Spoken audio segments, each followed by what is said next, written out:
The broadcast is now starting. All attendees are in listen-only mode.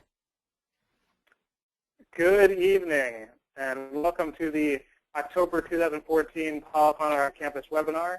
I'm Steve Daniel from polyphonic.org, and we're very glad to have you with us, with others from around the country and potentially around the world, for our second in a series of 3 webinars this fall. Tonight, we're very excited to have a great group of panelists with us to talk about all things careers in music. Each of our 3 speakers will talk briefly about a question that we have chosen for them to address, and then we'll have roughly half of the webinar time to discuss and answer your questions. So we're really excited about that, and we absolutely encourage you to send us your questions. And in a second, I'll tell you how to do that. Our esteemed panelists this evening are David Cutler, who you see there, author of The Savvy Musician and Director of Music Entrepreneurship at the University of South Carolina. Maria Finkelmeier, Program Manager, Entrepreneurial Musicianship Department of the New England Conservatory. And Samuel Krall, Careers Coordinator at the Eastman School of Music. So just a couple of logistics before we begin the webinar. Like I said, we absolutely encourage you to ask questions. This is supposed to be sort of an open forum. Ask your questions about careers. So you're muted by default, your computer audio or your phone, whatever you're using. But you can type a question in. You'll see a question box on your webinar control panel. You can type a question in there at any point in the webinar. We'll hold on to it and ask it, again, after our presenters have talked about their chosen question. But you can send it in at the end, or you can send it in now, anytime, and we'll have it ready to go. So with that, I want to go ahead and move to our first presenter, Mr. David Cutler. And the question that we sort of posed for David to address tonight is, are there more, less, or maybe the same amount of career opportunities for musicians today than in the past? Are the opportunities different or changing? So David, I'll turn to you. Great. Well, it's nice to, I guess I'm not actually seeing everyone, but it's, I hope you're having a nice evening. I'm so glad to be here tonight. Thank you, Steve, for the invitation. So the question is really about how does the world look today, especially compared with yesterday, and where do we go from here? I'm guessing that you've heard a number of perspectives on this. If you watch the news or you kind of follow what's going on, there's a picture of the music world today that's pretty easy to form, which looks a little like this. Slide, banana. Right, a little bit like this. Mayday, mayday, you know, the ship is going down. Total, utter disaster, chaos. Here all the time, the music world is dying or dead or on its deathbed. And these are not hollow claims.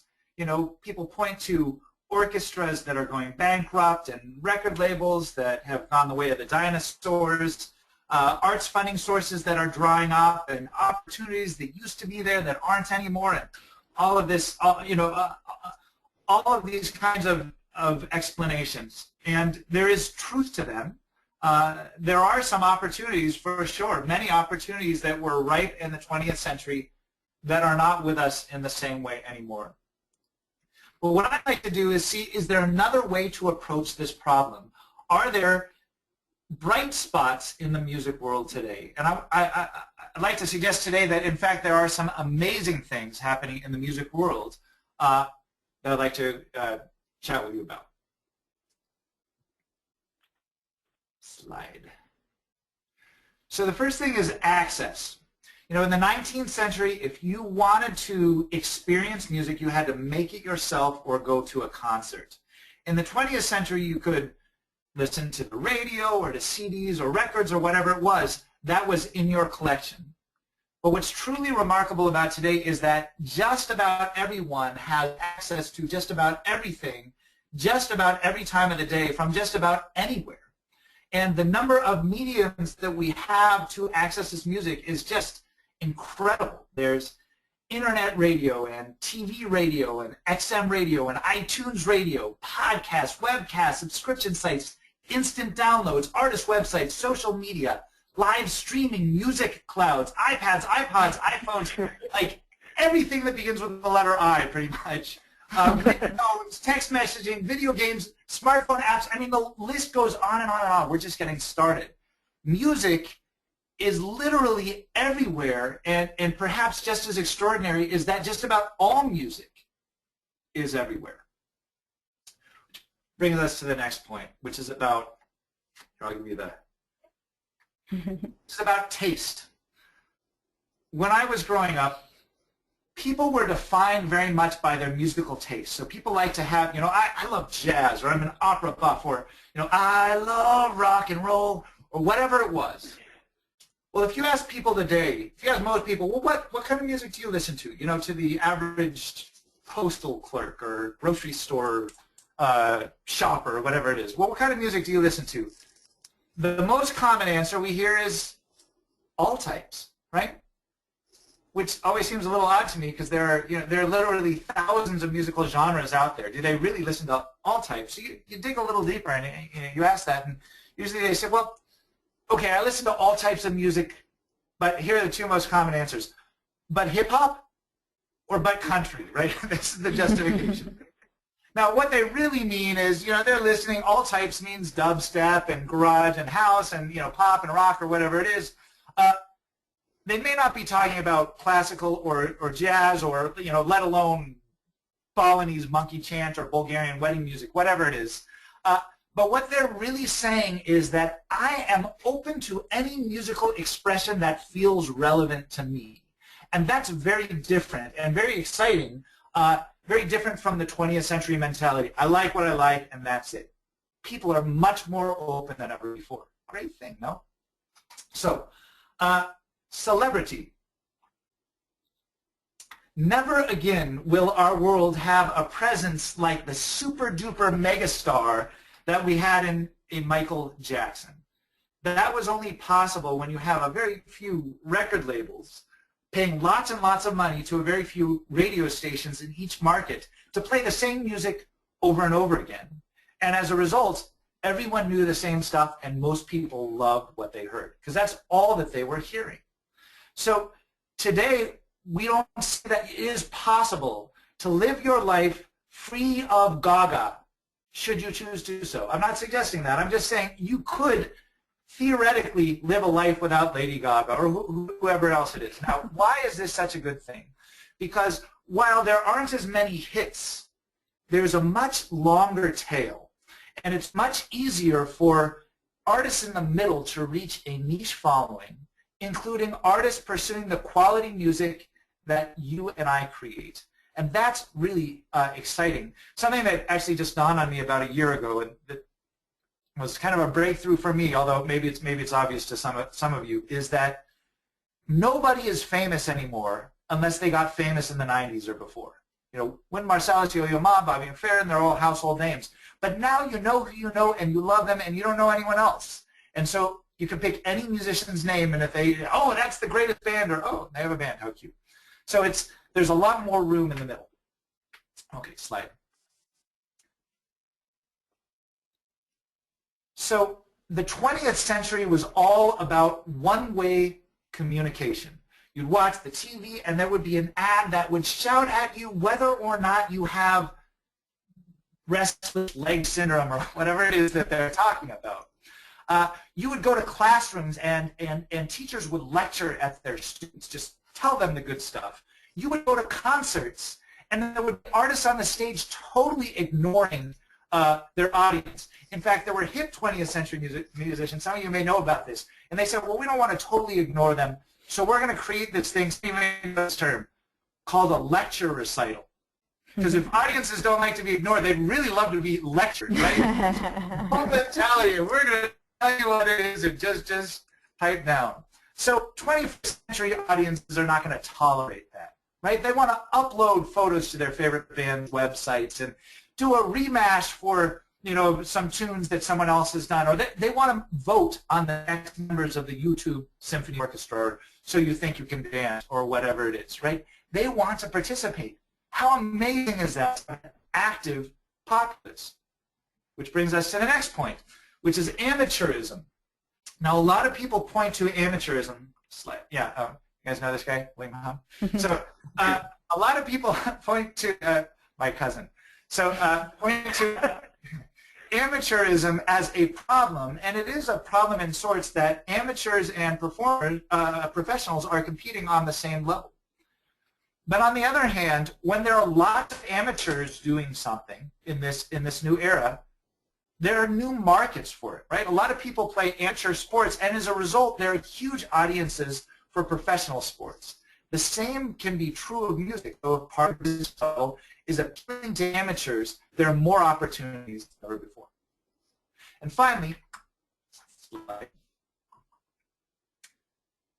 slide. There we go. So from the artist's perspective, it has never been cheaper and easier to record your music, to market your music, to disseminate your music.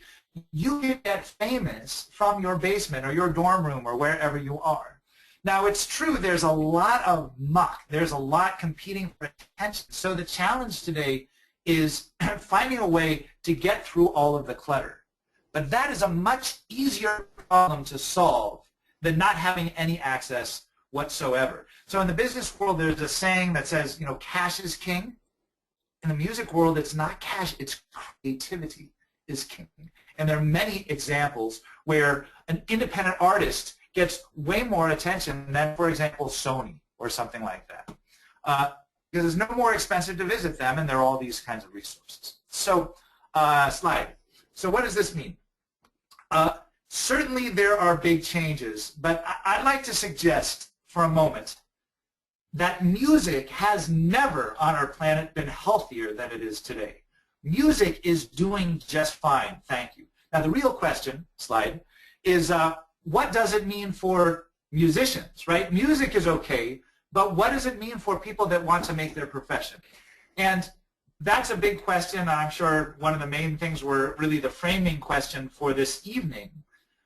But I'd like to suggest that you know, whenever there's a major shift in paradigm, there are new, let's go to the next slide. There are new winners and losers. And I'm not wishing it this way, but the world is the way that it is. And my guess is that the losers are the ones who will cling to the 20th century paradigm and just don't want it to go away and can't imagine new opportunity besides what existed in the past. Whereas the winners are the ones who will take advantage of the new realities, like on the next slide, just to review. A piano player, you can see very flexible hands. The kinds of things we talked about, the unlimited access, the incredible variety of tastes that people have, the lack of celebrity, but the opportunity for people to come up the middle, participatory audiences, the benefits of amateurism, and of course all of the wonderful things that come along with being an artist in the 21st century. This is a great time to be a musician. May never have been a harder time, but it may never have been a better time either. And so thank you. That's a little introductory, and that is, for the last slide, one look on how the music world looks today. and that I have the great privilege of introducing the next presenter, which is Maria Finkelmeier. Oh, thank you, David. That was great, and just the perfect introduction to the topic today. My name is Maria. I want to say thanks to Steve and polyphonics.org for having us here. This is, you know, it's a great topic. It's a great resource, and it's my pleasure to share whatever I can. So as Steve mentioned, I work at New England Conservatory in the Entrepreneurial Musicianship department, and I'm also a percussionist and self-proclaimed Home Depot disruptor. And the question that Steve proposed to me is, what are a couple of key skills that musicians, especially freelance musicians, must have in order to be most successful? And I love that this session is just after David's, because what he's done is painted a beautiful picture of our environment. So as you step into a market, step into a job market, or decide I want to be a freelancer, I want to put this portfolio career together, it's really important for you to assess what is going on around you. And what's going on around you is, like David had mentioned, this vitality of the middle guy, right? The celebrity isn't really there. There's a lot of artistic there's a lot of artistic and a lot of creativity. There's a lot of creative people out there you can lean on and talk to. And that really, music is healthy right now. And as musicians, you know, if you work pretty hard, you can be successful and you can be a healthy musician as well. So I've just picked 4 kind of key skills, I guess you can say, that I'd like to talk a little bit about to answer this question. So the first skill to really kick off your freelance career or keep it going is to just show up. You know, it's great to, you have to master your instrument, of course, but you also have to just go out and get into your community. And as a recent, I just recently moved cities, the first thing I did when I moved here was go to concerts, check out who's playing, you know, check out what ensembles are out there, support them, wait after the concerts and say, hi, that was amazing, I really enjoyed what you did. And introduce yourself. That's the best way to really start to get into that network. And the freelance world is really about that. It's really about networking, and it's really about creating relationships with the musicians that are in your city or internationally. What's great is that everyone has an eye something, right? So it's very easy to network, and it's very easy to show support via maybe a Kickstarter campaign and saying, oh, I'm going to show up and I'm going to support your musical endeavor, and maybe in turn you'll support mine in a few years. So great, the first one, be a good person, show up, support your friends, support people you don't know, and just be a good consumer of music. Next is to Google that. So your online presence is quite important, and luckily there's so many tools out there that are free, easy to use, is easy to access, that really anyone in this day and age can create a great website with some great audio examples, create a social media presence that is really your unique voice. What's best about all of these tools and the environment that we're living in today is people want to hear you. They want to hear the unique person that is behind the music that you're creating. So make sure that you're easy to find online. Google yourself, as weird as it feels, to make sure you're really popping up. So if someone in Boston is looking for a percussionist and I'm really far down the line, they might never get to me. So really be attentive to that part of your career. Even if you're just out of school or you're changing careers, start some sort of online presence. You do have a unique voice. You don't have to have a few albums and a few tours and 10 million viewers on your YouTube. You need to have something up there just to say, hey, this is who I am and I'm really proud of this product. So the third skill I'd like to talk about is to think creatively. So I'm going to use this phrase and say, who is the unique you? What is unique about what you have to say, your story? And that doesn't mean how you phrase your phrase. That doesn't mean how you interpret the music, but it's also, where are you from? You know, what have you done? And what are your opinions on this? It's really thinking more deeply than just what do I sound like as a musician, but it's who are you as a person, and then how can you create partnerships, think creatively to really bring those unique characteristics to life. So for example, if I had some students created a Japanese-American ensemble celebrating Japanese and American composers and performers. So the first thing I asked them to do is go into Boston and see what kind of community organizations celebrate those cultures, already support those types of endeavors, and can you create partnerships in that way? So again, it's thinking creatively and thinking that one layer deeper of just playing the notes or singing the notes on the page. And lastly, slide, thanks, is to say thanks. Be a good human, and always follow up when you go to that concert and you support your colleague. Maybe shoot them an email or follow them on Twitter or send them a Facebook message that says, hey, that was really great. this is my name, this is who I am, just to remind you. But thank you so much for giving me that experience. After you do your own concerts, or you do a church recital or something at a synagogue, or you play in a parade, or you do something, always follow up. Saying thanks and just being a good human is going to get you really, really far in this freelance type of world, this portfolio career. It's word on the street, and even though we might have a million I things, your reputation and the way that you interact with other people is going to take you very, very far. And that's really what I have to say about these skills as you embark on a freelance career. And I think with that, many folks, even if you do have a full-time career, as all of us do, there are side projects. That word freelance is, or if you're an educator, there's always multiple things going on, and I think these skills can apply to really any of those types of careers. Great. So I'm going to pass it on over to Sam. Thank you. Thanks, Maria. And you too have just set me up perfectly for my talk here. Thanks, of course, to everyone for having me here. I'm glad I can share. Steve, you can show my question. So the biggest challenges when starting a career, I have the privilege at Eastman. I know all of us on the panel get to work one-on-one often with students. So working with students and alumni, and many students just as they're about to graduate, embark on their career, and some of the issues that are coming up with that. So that's what I'm going to just talk a little more about tonight. Slide.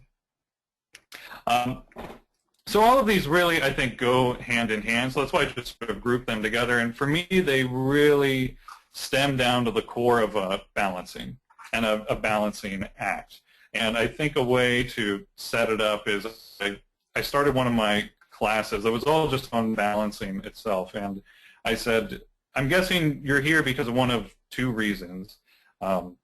One is that you see yourself pulled in multiple ways. You have a lot of different interests, and you're trying to figure out ways to blend them all together. Or second, you are pursuing, you're saying, yes, I want to be that orchestral musician, I want to be that faculty member, I do have this one goal that I really want to achieve, but I know it might not happen in the first 6 months out of school. I know this is going to be a thing I'm going to be pursuing for a long time. And so I think that becomes, right out of school, that first initial step is figuring out how to actually start pursuing this. I mean, some are very fortunate to kind of get in that place that they want to be at right away, but for many others, it's a long-term pursuit. A reality of that being, there's a higher number of applicants for fewer number of, and I say this intentionally, posted positions. I think we have a way sometimes of saying, and no one on this panel would, saying an opportunity would be a posted position. When somebody says how many jobs are out there, they would go to an online source and just do it solely as that. So some of it is everything we've talked about in terms of redefining what really is an opportunity, and that I think is the, and that's where this sort of third point of positioning themselves in a way that can support themselves in the long term. I also work with alumni, and I say the 3 to 4 year hurdle, and this is actually not uncommon for universities as a whole. Sort of the 3 to 4 year marked out. If we've had somebody say they're in a position of, okay, I take auditions and I'm working, I just sort of I took the job, that whatever, something to support myself while I take these auditions, and 1 year I could go for it. Year 2 is starting to get a little frustrating, and sort of 3 to 4 year hurdles where we start getting people coming back to us saying, I'm considering my career move. And for some, that really can be a great move for them. But I think a reality is that the way we support ourselves in these pursuits as we go as freelance artists, as we work to pursue our entrepreneurial endeavors, really can play a pretty major factor in our happiness and our success driving toward these goals.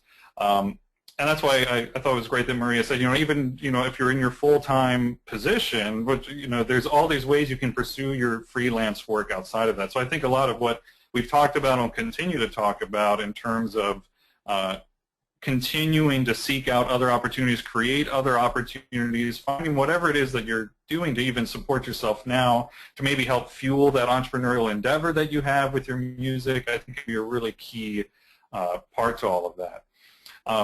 And I mentioned with that kind of momentum and hope without a plan, I think that I'm not necessarily a big person to say, you got to graduate with your 5-year plan and that's how you have to go about it. But I certainly do think that when going into, like when graduating, entering into the sustain myself workforce, whatever that sustaining way will be, putting some thought into that sustaining position, whatever that is, whether it's a blended positions where it's that part-time job that you're taking, and really paying attention to what it's doing in terms of its ability to support you both, not just financially, but in terms of supporting your music, supporting your ability to pursue your art, I think is really critical. And then within all of that, I mean, something we just all kind of face when we graduated school is that keeping our skill level up. I mean, the auditions keep coming, and how can you, by pursuing these freelance opportunities, by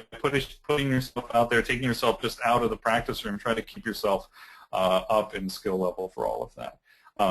But overall, I think as we said, there's a lot of great opportunity out there. I think that we all recognize it can take time to get through those and to get established in that way. So I think all the pieces of the puzzle that play a role in that are critical. And we really aren't alone in that pursuit as artists. I mean, the field of acting is really where I've drawn a lot of my resources from. I mean, you figure an actor's career could be decades before it really takes off. So they have a lot of really great thoughts on how do you, support yourself, sustain yourself, and grow as an artist, and keep taking on shows, and maybe get that break one day. So there are a lot of great resources. There are a lot of great methods to doing that. But I think the balance that we've used the term already tonight, portfolio career, I mean, all these ways that everything intertwines, I think is a key. And the sooner you can start thinking that way out of graduation as you're pursuing whatever career you're pursuing, I think the better off we'll be.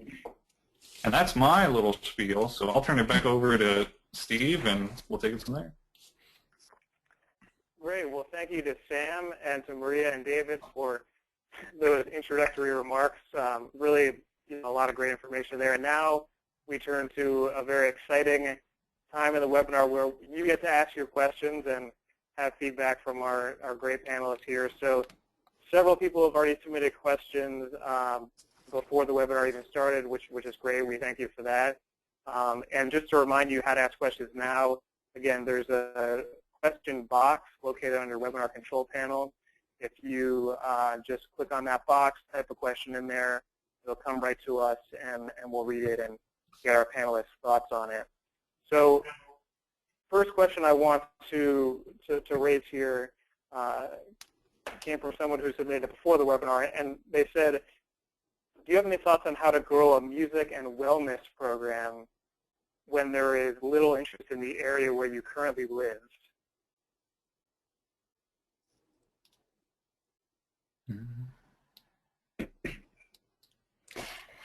Well, something that jumps out is that if there's little interest, okay, so the interest is one thing, and then I would ask this person, what is the need for that program?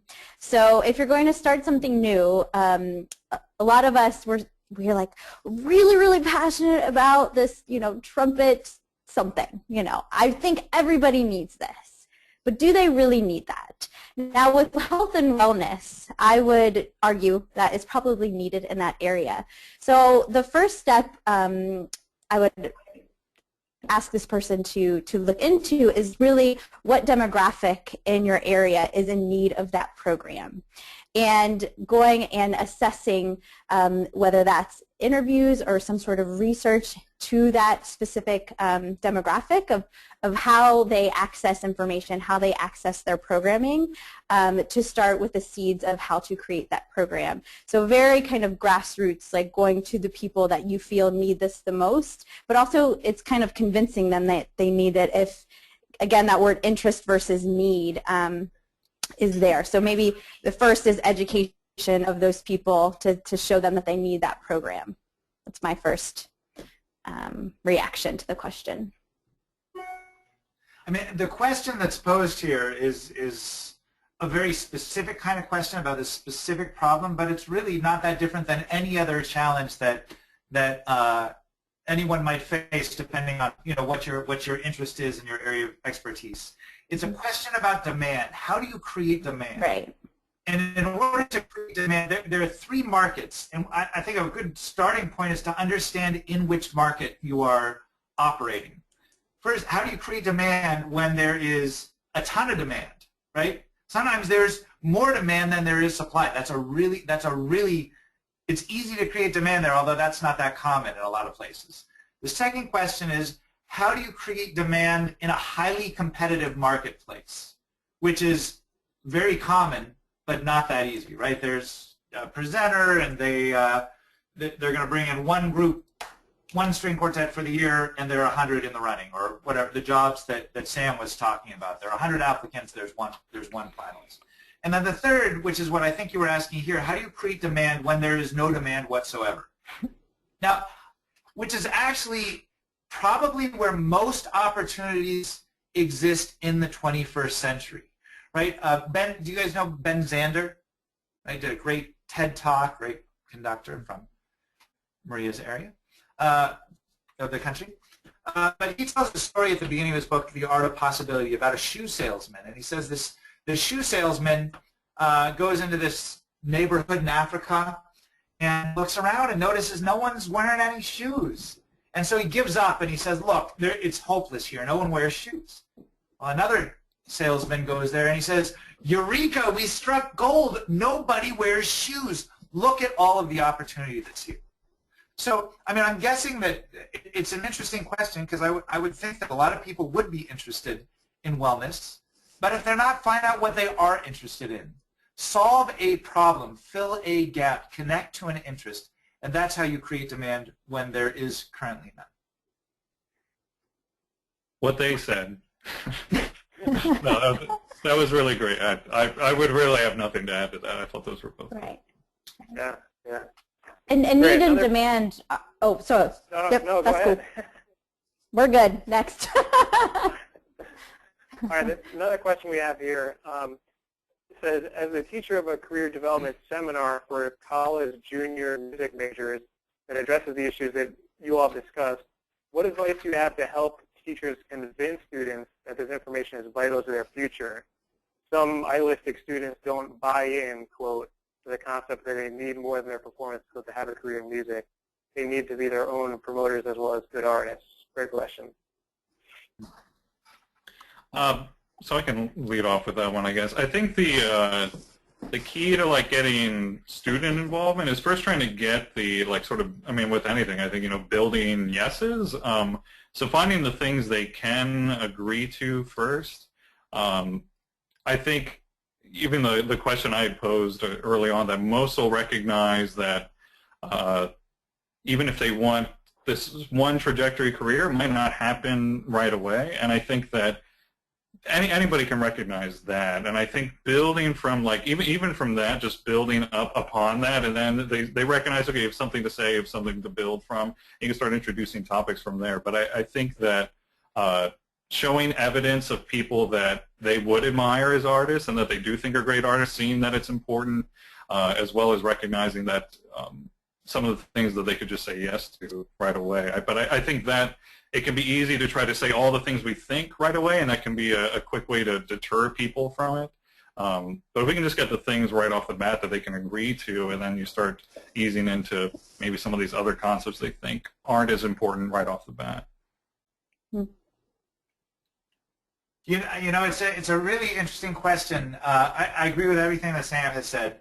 It's a fascinating question, because I don't know that I've met that student that often. I mean, most students truly want to be successful. There is a paradigm shift. There was a time where I think students and faculty were mainly coming from the arts for art's sake paradigm. But most people, I go all over the world and talk to college juniors, and many other people, and most people truly want to be successful, and the question is really how. But this is interesting to think about, well, if you're a faculty member, I think, is this, Steve, this is what the question says? If you're a faculty member and your students don't care about being successful, how can you get them to care? Something like that. The problem that I see more often is not that people aren't interested in being successful, but it's that they think they already know exactly what it takes to be successful. And usually that means getting straight A's. Or that means playing a recital at a really no perfect level. Or that means all these kind of notions that were given to us from the 20th century, and they might in fact play a role in success, or they may not. That's been my experience, that it's not so much that most people don't care about that thing, it's that they've made a set of assumptions that may or may not be true. And we all do this, and we live and literally, in many cases, die on these assumptions that if I get a doctorate, then I'll get a college teaching job, right? If I get an instrument that's more expensive as a house, then I'll get that orchestra job. If I, or whatever it is. And so I think, I don't know if that resonates with the question or not, but it could be really interesting to look at, well, what are the assumptions that we make as musicians, and how do we challenge that? And I absolutely agree, and I think it's, if you would ask any student, well, you want to be successful, yes? They would say, yes, of course. It's just helping to broaden their understanding of the environment that we're kind of living in today. And asking them what their strengths are, I think that's a really good practice for kind of these junior level college students. Your strengths are playing your instrument, fantastic. Theory, maybe history, maybe not. But go beyond that. What other strengths do you have? Are you a great organizer? Are you great with numbers? So putting it in phrasing is not, we're creating a plan for if your first plan doesn't succeed, but let's look at you and let's help you cultivate these strengths to the best of our ability. And I think that might be a nice way to kind of frame some of the class. So you're not actually saying you're going to have to be a freelancer, or you're going to have to do some jobs that you don't like, but what are your strengths? What do you like to do in addition to performing at a very high level? Cool. This is a totally different question, but one that I think is great. That came in. It says, what resources are helpful in identifying internship and job opportunities in music? It's a very practical question. Mm-hmm. You guys have, favorite resources that you like to tell students about? I mean, at NEC we host the Bridge database, which I believe Eastman subscribes to. Yep. And I'm not sure, David, if your school, so yes. So we have work-study students every day that peruse the internet for every job opportunity, internship, festival, scholarship, grant. So they are looking at all of these different sites that are out there and putting them on one database so that you can search and write in, clarinet performance or clarinet teaching. So that is my favorite place to go. It's very concise and easy. If your institution is not a subscriber, you can subscribe as an individual, and I apologize for not knowing what that number is, but look at our website. She's not just saying that because she works there. It really is the best resource on a national level for posted positions. Absolutely. Yeah. Posted positions. For non-posted positions, work your network. I take this straight from the University of Rochester, who I've worked with before, but they always talk about the 4 Ps of the job search, and they say people, postings, places, and programs. And I think they've even had a 5th now, and they say presentations. But sort of using within those 5 areas, I mean, presentations would be I'm going to go to a school and try to put myself out there just to try to, as a means of networking, letting people see what I do. Postings we all know about. People being the networking that we've talked about. Places being, I really could see myself working in this city, or even specifically this organization or these types of organizations. And then programs, the festivals I might go to meet people, the internships I might take, but a way to sort of funnel those. And I usually find if you're doing the non-posting search, you're always remembering that you're trying to focus your search toward a person or a posting. So if you're doing that online search, you're trying to find somebody to talk to, or you're actually trying to find a posted opportunity to go after. Mm-hmm. I like that. I think I'm going to write that down too. Yeah.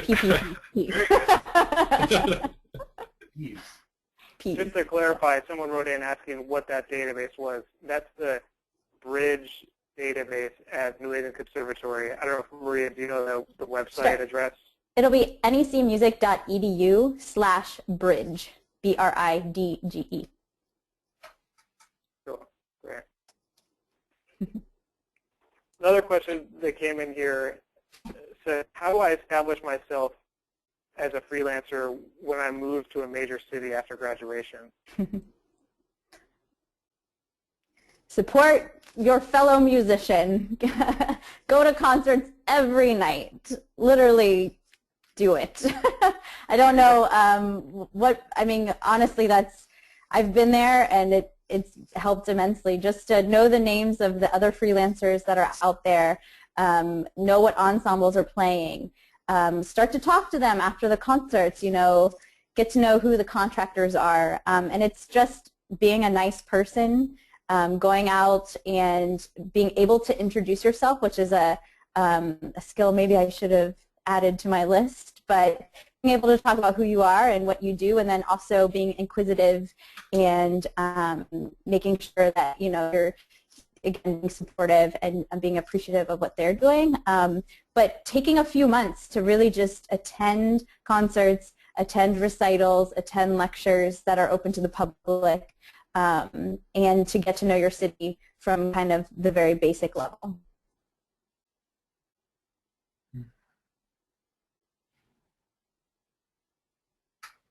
And I take a lot of people to coffee, and I see you did this great project that I really admire. Can I take you to coffee? Everyone will go for a free coffee or tea. I mean, come on. Right? Let's go. Let's go. Let's go. So, this is a point you made earlier, Maria, and she's bringing back now this about showing up. And showing up is really, really important. It's all about the network that you have.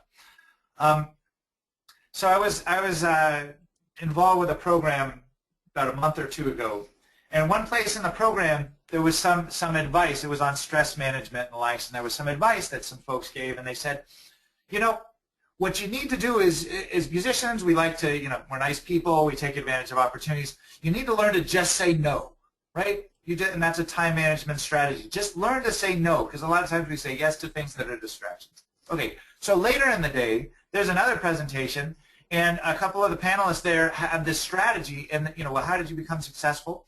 And they said, well, here's my strategy. I just say yes. I said yes to everything. So the question is, which one do you do? Do you say yes or do you say no? Of course, you can't say yes to everything. You can't show up for everything. But of course, you don't want to say no to the things that could be opportunities. So here's a radical thought, that in many cases, entrepreneurial musicians or entrepreneurs or innovators or whatever or artists who tend to thrive show up for different things than what everyone else does. So, for example, Maria is a percussionist. So I think maybe before we were on, you were talking about Percussive Art Society. Now, it's great to go to one of their conferences because you get to be around this incredible, brotherhood, sisterhood, whatever it is, this community of people who believe the same thing that you do and who have shared values. And so it's an amazing experience. Please go. Check it out. It's incredible. But that's not where you're going to get gigs, right? Because what could be less special than being a percussionist at a conference that has 1,000 percussionists? It's the least interesting to be there. And but on the other hand, if you go to the flute thing, whatever, you might be the only percussionist there, and all of a sudden you're a superstar. Now, most musicians, if they're many musicians that are a little radical, they're percussionists, they go to the flute thing. But what about if you went to a business conference? Right. Have you been to a business conference? Can I say this? They're boring. So musicians, and this is hard for us to understand, I think, because again, around musicians, which many of us know musicians, Musicians aren't that interesting because we're normal. Right. Mm-hmm. But to people in the business world, what we do is fascinating, right? The fact that we pursue a passion. And so if you could go, for example, to a realtors conference, right, or to an airline attendance conference or something like that, there could be incredible opportunity there. So, you know, this seems kind of obvious, but is not something that we understand as musicians. You know, what's a lot of, from a financial point of view, what's a lot of money for us and what's a lot of money for the rest of the world, two totally different levels. So here's a specific strategy. If you want to be successful in a new city, don't go where the money isn't. Go where the money is, right? Don't go to try and get that restaurant gig or the regional orchestra gig that pays $75 an hour. Go get a corporate gig or something like that. Create this new opportunity. Take your music and wellness program and find a new audience for it. And I want to say one last thing just on this point. Is that okay? Go for it. So just because there's something inherent in this, and you know, there's this narrative that I think many of us grow up with, and it may or may not have been reflected by this question asker, but that if you really have what it takes, you're really going to be successful, what you need to do is go to New York City or Chicago or LA or whatever. You've got to go to a big city. Big city was in this. And of course, there are many ways to live your life. But here's another narrative that we don't hear as often. Go to a smaller or a medium-sized city that is not completely oversaturated. Become a leader and change that town. Change that community. They need you more than the big city does. And there may very well be more opportunities because, again, you're not going where everyone else is going. Everyone else went to New York, which is devalued. There are many great things about it, but in some ways devalued the worth of musicians. Instead, go somewhere else that might really, really value. Now, there are always trade-offs, but just to be a little controversial and suggest something different. There you go. Well, yeah, I could chime in unless we want to get to a different question, Steve. No, whatever you guys want. I've got other questions, but if you want to add something. Well, I guess I think it all. I think a lot of it is to remember too. Like I think everything they're both saying is great, and the more you can just maximize the number of doing any of those things, the more likely things can turn out for you. I think you'll realize that with freelancing, you're probably either looking for places to play or people to play for or with, and so I think as you try to narrow that search either via the performances you're going to or even like in advance the online searches you're doing, in networking in general, we often go the route of trying to just meet people to get advice, learn about the field, try to introduce yourself, get that opportunity to do conversations and things like that. So I think in that, like kind of going back to the 5 Ps, I guess, that presentations component, if you can get those opportunities to be heard as well, I mean, even being, willing to, I'd love to just show up and like play with you guys sometime. I'd love, I could come and just do a little jam session on this, or just to start getting yourself out there, because I think a lot of it is them wanting to see you in action, and seeing that ability. So I think that willingness initially to do things, volunteer, do things out of an eagerness to share your art, things can also build from that. Great. Another really interesting question that's come in says, do you guys have any thoughts on how to start a music career when you're involved in a different field of study like business? I'm sorry, I thought if you had a music career, you were in business.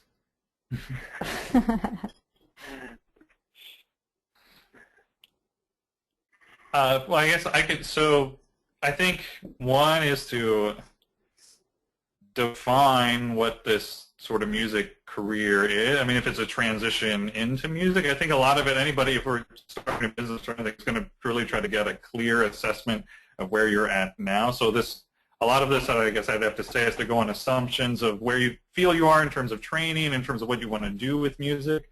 I think a lot of what we've probably all seen in a variety of people we work with is that a career in music really has little to do with the hours spent in it, but really the effort, the energy and the time put toward it. So if it's melding together what they do, if it's starting to do the side projects in addition to this, and they find that just as rewarding and maybe even as just as profitable for them eventually too, I think some of it comes down to giving that definition of what it is for themselves. But I think when often people come to me and they say they're unsure of what path to take, I often say, apply to both. Let's get feedback from the other side. What do these employers think? What are some of the data you're getting there? What seem like opportunities? And maybe you'll find then that either one is a path you don't want to go, or it really is, and now you see even more of the areas you need to grow in. But I say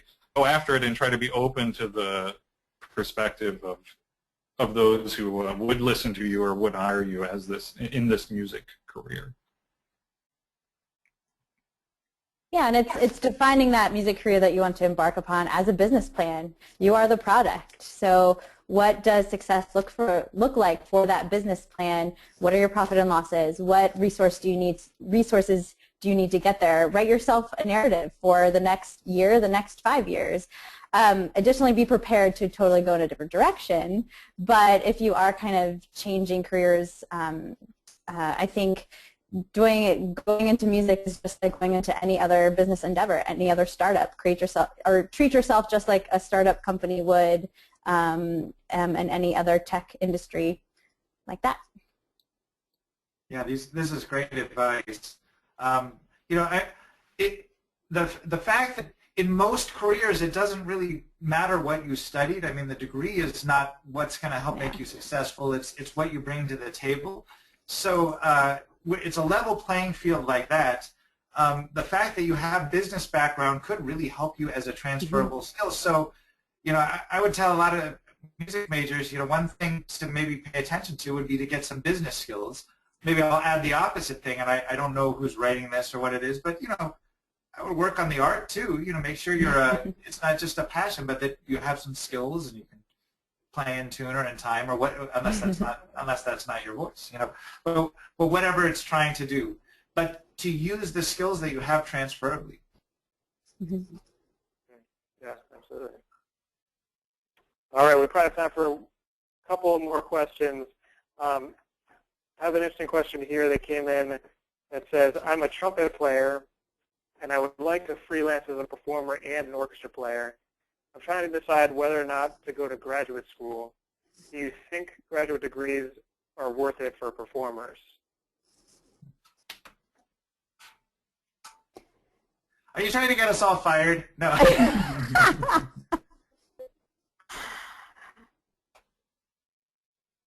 I think it really depends on, I'd have to know the student a little bit more.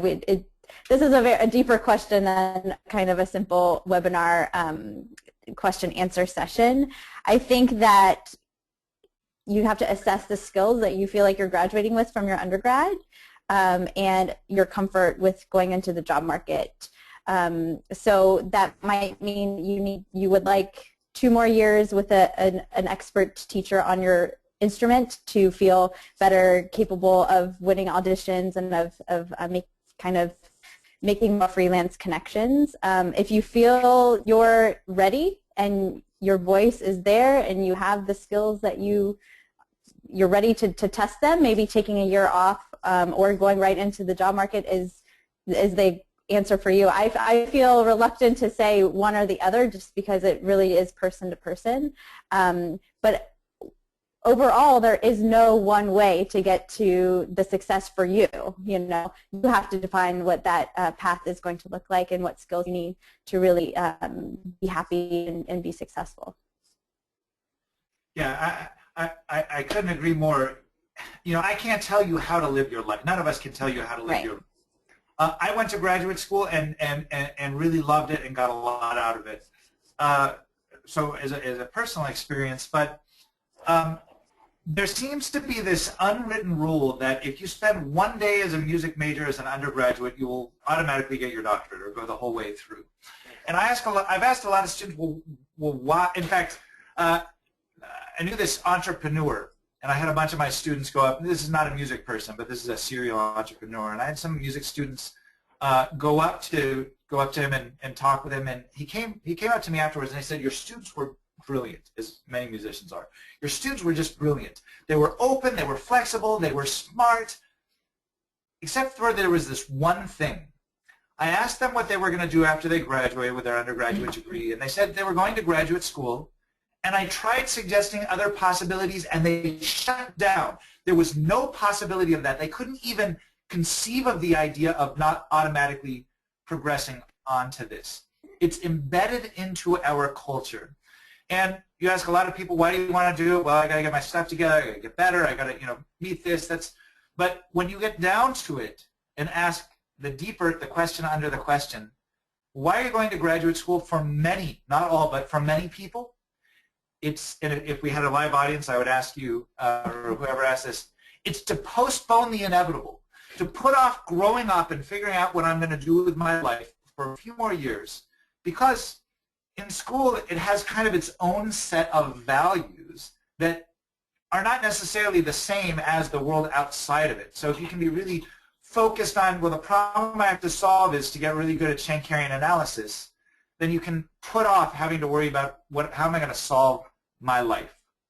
So here's my suggestion to you, that before you apply or certainly make a commitment to go to a graduate school, ask yourself, by the end of this next degree, how will I be closer to my career or life goals? And what steps could I take? How could I take advantage of those resources to get there? And if you can't answer that question, you should not go to graduate school. But once you do, then you can start making a plan of how you can use this incredible set of resources to propel you. School, in my opinion, should not be devoid, separated from your career, and it's not even just preparation for your career. It is an early phase of your career, and it should be treated as such.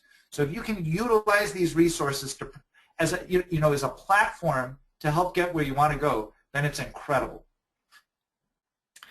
I think that some of it for this person may even come to that simplest of, like, everyone else is getting a master's. Am I going to even get the audition if they don't look at my resume and see a master's, or if that's actually a concern too? But I mean, the reality is with music, and even in these formal auditions, I mean, it's really being judged on your abilities as a musician. So like everyone said, I mean, it really comes down to simply setting degrees aside and thinking, what do I need to do to get to the level that I think I need to be at? And grad school could be that, or it could be a couple years and then grad school. Maybe it's, going into grad school now, maybe I need 2 more years to harness my skill, then go in, study harder, and then I'm ready, and if that seems to be an appropriate thing for you. But I think there's a wide variety of steps. I think especially for masters becomes the default, if you really want to perform, well, then you do your master's right away.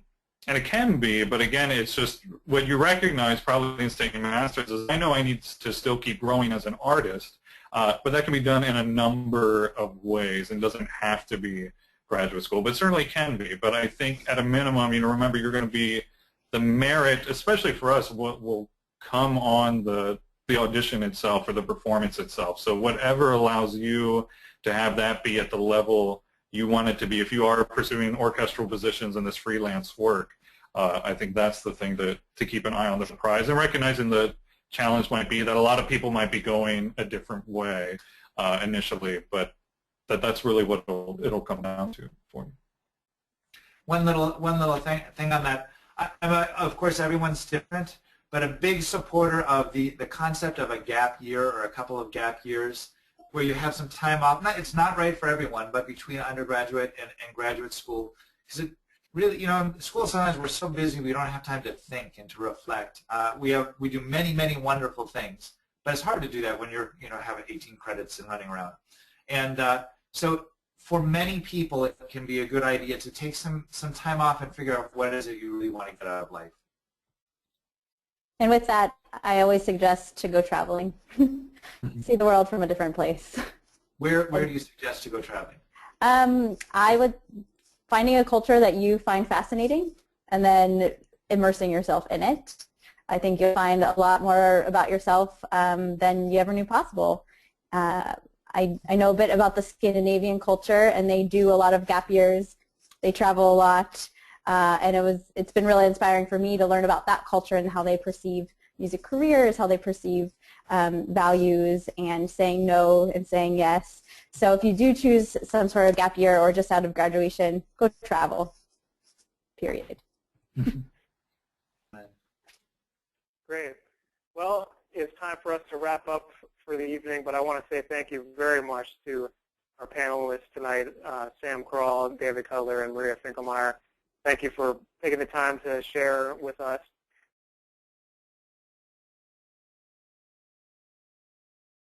Questions, and we hope that this was fruitful for you. We hope you'll join us for our final webinar in the fall series in November on the topic of social media, and a couple of social media experts are going to talk about 10 best practices for using social media for our music careers. So it should be great. Check polyphonic.org for the sign up for that in November. And again, thank you very much, and we look forward to seeing you then. Thank you. Hi, everyone.